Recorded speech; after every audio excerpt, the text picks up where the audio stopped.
White से लिखने की कोशिश की है।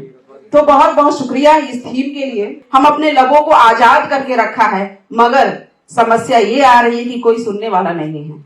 हम सब लोग आज रोबोट की मशीन की तरह बन गए हैं और हम अपने बच्चों को भी वो मशीन बना रहे हैं जो पैसे कमा के हमें देगा, मगर हम आज अपने बच्चों को इंसान बनाना नहीं सिखा पा रहे हैं। तो हम जब इंसान बनाना नहीं सिखा पाएंगे तो क्या हमारे घर की बच्चियों की, हमारे घर की महिलाओं की, क्या वो पुरुष बात समझ पाएगा, क्या सुन पाएगा? हम भले ही कितना जोर से शी-शोर कर ले, हम खूब शोर मचा ले, हम खूब लाउडर हो जाएं, मगर जब तक कोई हमारा सुनने वाला नहीं होगा तो हमारे बोलने की चीजें वहीं के वहीं बंद हो जाती है।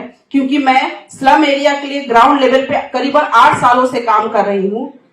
मैं जब भी जाती हूं, क्योंकि मैं उन्हीं के बीच रहती हूं, हम सेमिनार्स में, बड़े बड़े हॉल्स में बहुत अच्छी अच्छी बातें कर सकते हैं, बहुत बड़ी बड़ी बातें कर सकते हैं, लेकिन जब हम ग्राउंड लेवल पे जाते हैं, जब उनकी स्थिति देखते हैं, वाकई में यकीन कीजिए मैं 8 सालों से काम करी, स्थिति नहीं बदली है। स्थिति आज भी, मैं खड़ा होकर यहाँ बोल सकती हूँ, यहाँ बोल के आ पा रही हूँ, क्योंकि हम खुद को सो कॉल्ड मॉडर्न बोलते हैं, लेकिन जो लोग स्लम में रहते हैं उनकी स्थिति आज भी वही है। उन स्लम एरिया के महिलाओं के बच्चों को लगता है कि मेरा पिताजी जो मेरी माँ को पी के आके मारता है घर में, ये तो उनकी ड्यूटी है। उसको ये लगता ही नहीं है कि ये गलत है। उनको ये नहीं मालूम कि मेरी माँ का फंडामेंटल राइट्स क्या है, उस बच्चे को नहीं पता रहता है। और वो बच्चे को लगता है कि मार खाना एक आम बात है, दारू पी के मेरे पापा आते हैं पीटते ही एक आम बात है। तो जब हम जैसे लोग उनको सेफ और अनसेफ, गुड टच और बैड टच के बारे में बताते हैं तो उन्हें ये समझ में आता है कि ओ, बैड टच भी हो सकता है, सेफ और अनसेफ भी कोई चीज है। कोई हमें गलत तरीके से छुए तो वो हमें अच्छा नहीं लग रहा है तो हम किसी को जाके कह सकते हैं, ये भी उन्हें नहीं पता रहता है। तो हमें समझने की जरूरत है। हमें लग रहा है कि हमें इक्वालिटी मिल गई है, सच में नहीं मिली है। ये एक सबसे बड़ी सच है अगर आप ग्राउंड लेवल पे जाते हैं तो। दूसरी समस्या, हम बिहार की बात करेंगे, भ्रूण हत्या, फीमेल फोर्टिसाइड।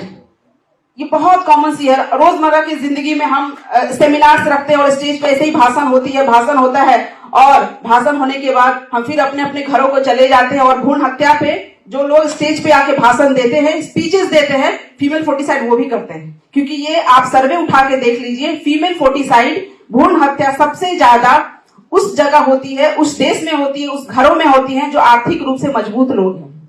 क्योंकि जो लोग आर्थिक रूप से मजबूत नहीं है, एग्जाम्पल के तौर पे आदिवासी ले लिया जाए, आप सर्वे करके देखिए, आदिवासी महिलाओं की समस्या भ्रूण हत्या नहीं है, उनको पेड़ बचाना है, अपने बच्चियां नहीं बचाना है।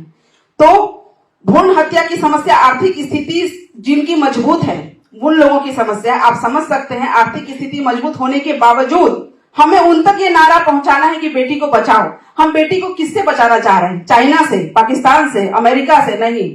हम बेटी को किससे बचा रहे हैं? हम बेटी को अपने ही घर के लोगों से बचाने की बात कर रहे हैं। और हम ये भी नारा दे रहे हैं कि बेटी बचाओ, बेटी पढ़ाओ, लेकिन हमें तो पता ही नहीं कि हमें बेटी को बचाना किससे है। जो नारा दे रहे हैं उन्हीं लोगों से बचाना है।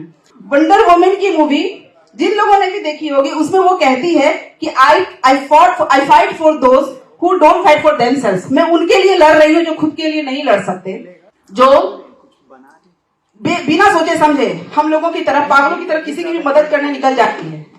मुझे वंडर वुमन में कई बार मुझे लोग बोलते हैं कि आप वंडर वुमन की तरह लगती है, इसीलिए वंडर वुमन की तरह कहते हैं क्योंकि वंडर वुमन एक ऐसी कैरेक्टर है जो बिना सोचे समझे, अब उसकी मूवी देखिएगा तो उसमें वो हेल्प करने के लिए आगे बढ़ जाती है। उसको नहीं पता कि रिजल्ट क्या होने वाला है, लेकिन वो आगे बढ़ जाती है।